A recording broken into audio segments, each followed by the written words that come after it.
Let's start with last year. It was the last year with hiccups from COVID and stuff. How did this past year go, District 5? Well, in many ways, last year was harder than the year before with COVID. When we started back in the fall of 20, because we'd given incentives for the vaccine and for employees and for high school students, and a large number of kids took advantage of that. But then around December of last year, we saw huge spikes in COVID. And actually, Martin Luther King weekend, the Thursday before we got out for school, we had about 40% of our kids out with COVID, either quarantining or with COVID, large number of employees. So we decided to shut down that whole week. And fortunately, it seemed to let us, catch our breath. We came back, and the numbers continued to go down throughout the year. Now, no, we're still going to have COVID. I had it spring break, and I was boosted and vaccinated, and it was a minor illness, but it's still around, and I think it's something we're going to be dealing with for probably years to come. Did it affect scores or student grades or anything last year, all that up and down? It was a little bit of both. Now, although our summer school, that our kids came back for summer school, the numbers look very, very positive. And we think that, we were kind of catching up from that bad COVID year in 20 when they were totally out. And so that's a positive sign. We hope we don't have a lot of illness this year and kind of get things back on track. We had a lot of high school kids that had to, complete makeup work that were still behind. But the summer was very, very positive on our remediation and catching kids up. And what kind of growth are you looking at this year? And also, how do you count that? Because I see the number of students in District 5, and then I see the number of proposed housing units. Is that factored into when y'all start thinking about? Well, actually, our growth is pretty flat right now. We don't anticipate any major growth in the next few years. Looking at those houses, I think we calculate 1/2 a student per household of a new home that's built. So we'll just have to see. That's still 600 or 700 students, though, when you look at the number of houses going up. Yeah, they don't all go to one place, which is a good thing. We're very fortunate now. We don't have any mobile classrooms. We have room. Some of our schools have a lot more room than others. You always can rezone kids to, that's the most cost-effective way. Because the worst thing you want is empty classrooms in one school and not enough classrooms in another.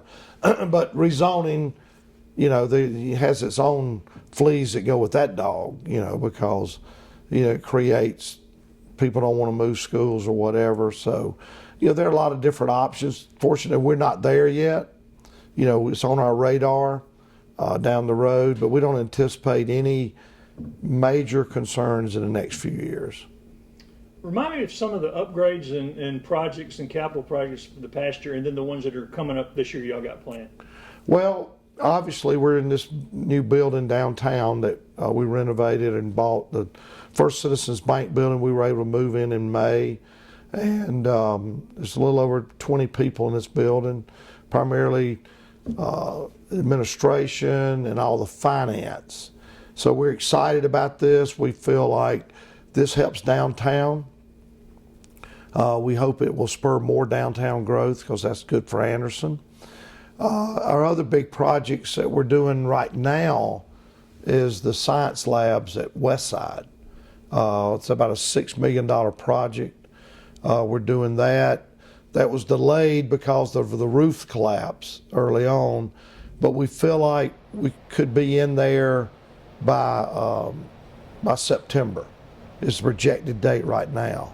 But again, that's a lot can change.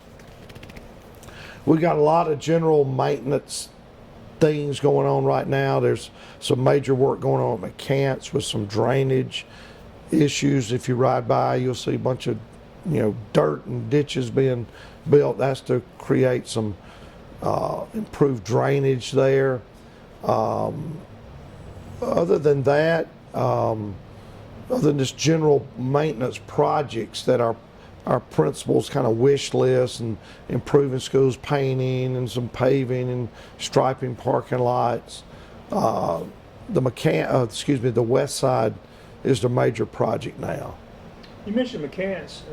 At one point there was a talk of building a new McCants somewhere. Is that still somewhere on the table? Or? No, not right now. We've put a lot of money into that school with roof, HVAC, several millions of dollars have been put in there. We enhanced security because all those buildings are separated, where people actually they have to be buzzed in each building.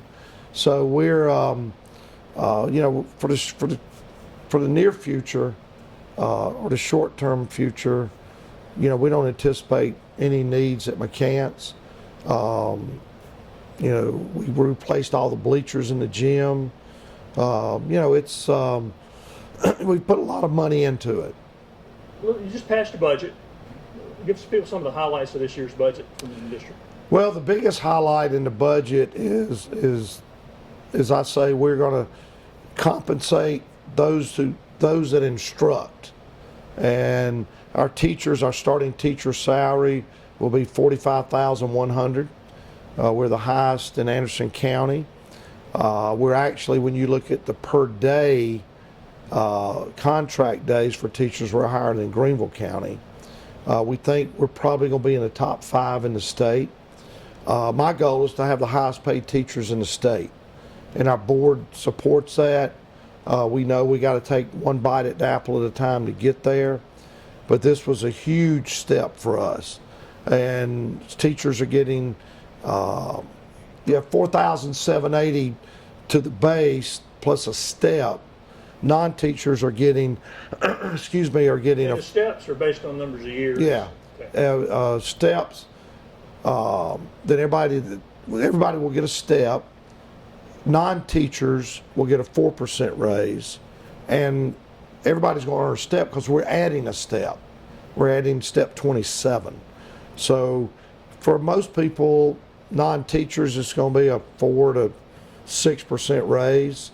Our bus drivers are getting a raise based on the state bus salary. We were already way ahead of that. So it really is going to equate to about a 4%. Although we raised bus driver salaries significantly in the fall, our cafeteria workers are getting a 4% plus $1 an hour raise. So that will put them equal with our custodial staff, which we raised last fall as well. So we think we're competitive salary-wise. But again, whatever you pay good people is not enough. And I've always said what you pay incompetent people is too much. So our goal is to take care of hire good people, take care of them, and people that are not doing a good job or that are incompetent need to move on. Been able to find enough good teachers locally? Right now we've got about 8 vacancies, as I checked yesterday. So we're still looking. There's still, but we think by the start of school we'll be good to go. There's several options we can do. We can put teachers on extended day to pick up another class. We'll be ready for school in August 16th. Any new faces in leadership, principals, assistant principals, people will notice in the schools? The biggest change, Brenda Kelly is going to be assistant superintendent for instruction. Trip Dukes is moving into more dealing with our strategic planning. We got a cognitive visit coming up, which is our accreditation this year, working with our data, maintenance of all our student data, working with principals. So we kind of reorged that. But that's the main change to the leadership team. As far as Brenda's going to be... Yeah, Brenda will be assistant superintendent for curriculum instruction. Robin Gay, who was a principal at Nevitt Forest, and was working in our Title I last year, will be our Director of Elementary Instruction. Kelly Elrod, who was principal at McCants, has moved into Director of Middle School Instruction. And then Sherry Martin works with our secondary instruction. Also, we have several new principals. Some have moved around. Tana Maroney moved from Concord to Calhoun because Ann Seff retired. And then Gary Brigel, who was really working with Verinis and Homeland Park, is moving to Concord. And then Homeland Park and Verinis will have their individual principals. And then Stephanie Radford was promoted principal at McCants. She was assistant principal there for Kelly Elrod. As you know, we repurposed South Fant, and Anthony Ware was principal there. He'll be working with Robin Gay in our elementary instruction, primarily with our 3K and 4K schools, so our students. So those are the big changes. We got several new assistant principals at different schools. But we had probably less turnover than we've had in the past. We've got obviously several administrators that can retire today, but fortunately they're not, because I certainly don't want to replace them. I have to replace them. The other big position that we're hiring is a director of school safety and security. We've had a position there, but I want to hire someone with law enforcement background. We've met with the chief of police, Stewart, and we've met with sheriff. We'll still have our SROs. This position will not supervise the SROs. He or she will work with the sheriff's department, the city police department, our principals, to have a cohesive plan on school safety. We've got some good candidates we've got lined up to interview. They all have law enforcement backgrounds. One was local law enforcement, not local, but in where he's from, and then he was with Secret Service. Several of them have been. Another one was with Secret Service. So we feel like we've got a good cadre of candidates. We want to build that to a division that's focused on ensuring everything we can for school safety, where they'll look at evacuation plans, school safety issues, our camera systems, our technology, risk management, everything to do with doing everything in our power to ensure we're making every reasonable effort to have safe campuses. And he'll be on board by fall? That's our hope. He'll be here, by August. And, it's time that we build a division around school safety. Even though we have SROs, and they do a great job. We have a great relationship with the sheriff and the chief of police. But we need someone in-house that has that credential, plus that as we say, that street credit with law enforcement, that they know this person's been in my shoes. They know what it's like. And it takes a special person that can work with all these different entities and in a partnership way. Any news or upgrades in athletics this year? No, we've lost some coaches, some assistant coaches, which is we always do, which is, people are wanting to hire our people. But, we're excited about both programs. I think in the fall, everything will be gearing up soon, band and cross country and football and all those other fall sports. We're making progress on our cross country facility with the Y. We hope to have everything where we can run there in the fall of 23. Is we hope, but they're making progress with there. We've run into some issues like you do any project of that nature with infrastructure and water and technology that will be on that cross-country facility, but we've enjoyed working with the Y, and John Glenn is the general contractor.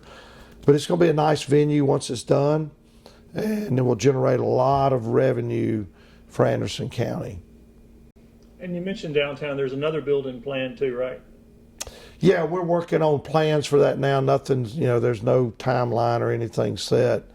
There's other things down the road that I personally hope we can build. I hope we can build a swim center. I've talked about that with the board. I think it's needed. We had kids this summer. If you can swim, you can't really comprehend this. We had third graders at our summer camps, our IROC camps that partners with the United Way and the Y, that they had swimming lessons. And we had third graders that didn't even know how to hold their breath underwater, which is a scary thought. If they fell into a pond, they fell into something. So, I've expressed this with the board that we need a swim center. We have kids that the first time they see Lake Hartwell, they think it's the ocean. They've just never been exposed to it. And it's a shame that living this close to such large bodies of water, there's nowhere for kids really to learn how to swim other than the Y. When you and I grew up here, you could go to the rec center and swim. Elks Club. The Elks Club, the rec center, and so that's really a dream of mine that I'll be talking with the board in the future. But I think it'll be well received by the community, and it is very much needed. Any other goals and challenges that you and the board have identified coming into the school year that y'all want to kind of see happen? Well, I think like every year in public education tends to get the fallout of what's going on politically. And, nationwide, I can't ever remember a time in my lifetime we've been more divided. It's almost like a philosophy that we can multiply our support by dividing things, whether it's, everybody chooses sides, whether it's Roe v. Wade, whether it's vaccinations, whether it's the mask, whether it's the election was stolen, the election was fair. Everything gets divided up among camps, and we've got to avoid that in public education. We're here about educating kids, teaching them, the lessons of civics and what the Constitution means and what it gives us. And we need to stay out of partisan politics, whether it's on one side or the other. And I'm going to stress that with our teachers.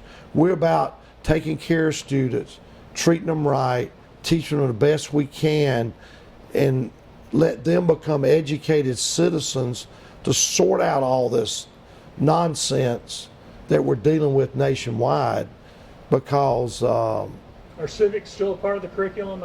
yeah, and we teach U.S. history, you teach about the founding fathers, you teach about the Constitution and the Bill of Rights, and all the way it's blended all the way through. We just got to stay focused on what our mission is, and ensure our kids understand the value of this country, and even with all its warts and blemishes, we're still the greatest country on the face of the earth. But we've got to make sure we keep that. And when you see things going on, you wonder, can we keep that? But all we can do is do what we can in Anderson District 5, and where our kids grow up to be good citizens and understand there's a process when you don't like something to deal with it and try to change it. Any other goals or challenges that you and the board have identified for a year or so ahead? No, we're certainly concerned about what's going to go on with a recession, the economy. That's always an issue you're concerned about. We feel like we're in great financial shape with a strong fund balance. The sales tax is still strong. The numbers are still coming up higher each month than they were the preceding year. So we hope that trend continues. And we just hope that things level out, particularly with, the stock market and what's going on there. And, of course, we don't live on an island anymore. What goes on in Europe and Ukraine affects us around the world. So, we pray that wise people will lead and do the right thing for this country, and not for partisan politics. You said before, probably the best thing a parent can do for their students to get to know the teachers. And I know y'all have communication vehicles in place in every classroom. What's the best way a parent can do that? Well, one of the things I would advise parents to do is make sure you meet your child's teacher face to face, because it's easier. And I realize some parents can't. They're working 2 jobs, doing whatever. But where a teacher knows, a parent of a child, where a counselor knows, particularly when you get into high school, and the principal knows you, and that's a lot more effective than just firing emails. A lot of times face-to-face is the best way to solve problems. But again, we get a lot of emails from parents, and I get them and I'll say, look, I'll be glad to meet with you to try to solve the problem. And usually when we can sit down, we can reach consensus on what the problem is and try to resolve it. But my advice to parents is, get to know your kid's teacher, get to know your child's principal, and be involved as much as you can. But, I realize some parents having to work, they can't be there, when we understand. And you'll have a regular communication. Every classroom sends home communication. Oh, yeah. Sometimes I think we send too much, where parents are like, I can't read all this stuff. So we've tried to, don't inundate them where it becomes, I'm not reading that because I get it every day. And I'm sure when I send emails out to all my staff sometime, they probably like, yeah, I'm not delete or whatever, but just really face to face and get to know them. You mentioned counselors. Have y'all done anything to increase mental health awareness and counseling moving into this year? We've added some mental health counselors. They will all be housed at South Fayette, along with our social workers. We've added several social workers the last few years. They'll all be working with Dr. Vita New at that South Fayette facility. And they're assigned to different schools to work with kids and work with parents. And we also, can make referrals. We can tell parents, no, this is where you can go get extra help. We're not clinical psychologists, but there's a lot of nonprofit agencies and state agencies that can provide support to parents that are dealing with issues with mental health with their children or themselves. And we want to make that available to them. Are teachers receiving training, what to watch for in a kid that might be having? Is that Yeah, a lot of that kind of things are discussed in our pre-planning. Same with bloodborne pathogens and school safety upgrades and that we go through each year, kind of as we kick off each school year. And when will y'all kick off the school year this year? August 16th is the first day of school, and then our back to school function, our convocation is August 11th at 9 o'clock at New Spring, which is we haven't had one since 19, since COVID. So a lot of our teachers have never experienced it. And, it's always a fun day. We recognize employees of the year in different categories, all the way from custodian to food service to clerical to teacher of the year. I kind of bring a an opening greeting for the school year, and then we have a big luncheon for all our support staff, custodians, bus drivers, cafeteria employees. There in Hannah, we'll have a luncheon for them and ready to start school. How many years you been here now? Start my 10th year, which is hard to believe, and I think this is my 45th year in public schools. So, but I'm fortunate to have a great school board, and been fortunate to work, here for the last 10 years, and proud of what we've accomplished. It's been a team effort, and all the things that we've seen change, and and the board's been very supportive, and we've had challenges, and when you face adversity, it either separates you or brings you closer together, whether that's a family or a team or a school board or administrative team. So I look forward to a great year, and look forward to hopefully a COVID-less year and a more normal, which I feel like, we'll hopefully COVID will be no more than annual flu that we see. Yeah, their numbers, I don't have the exact numbers with me. I know their numbers have increased, where we feel like we're really, at the level we thought we would be. Our programs some programs are a lot better than others. And we're evaluating what programs do we need to add, what programs are not going to make it. I mean, because kids take what they want to take.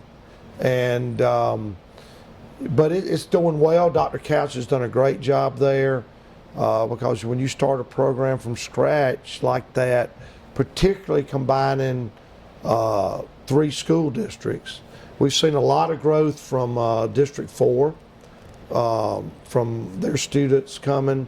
We've seen those numbers increase quite a bit. Of course, our numbers. Hannah and Westside, actually, Hannah has more students there than Westside, which, we thought Westside would have more just because of location, but, of course, we bus students there. Those numbers have gone up. Our Southwood Academy of the Arts, those numbers are real strong, with the high school electives. So we're fortunate that our students can take classes really on high school kids on 3 campuses. They're homeschool, AIT, and Southwood, and some of them do. And then some of them are at AIT, they may be at Southwood and at Tri-County. They maybe never be on the homeschool. So it's high school is a different element than it was 20 years ago. Back in the day, you went and spent the whole day there, and when I was in high school, all that's changed, and we like that. Where kids can graduate with college credit, saves their parents money when they decide to go to college, if they decide. So, but AIT's been really positive. Dr. Couch has done a great job getting partnerships, bringing in a lot of money to support those programs there. And we have a great partnership with Anderson University with their engineering program, where they actually use our facility in the afternoons or evenings, when it's not being used by us. And then in turn, Anderson University provides a lot of resources to us as well.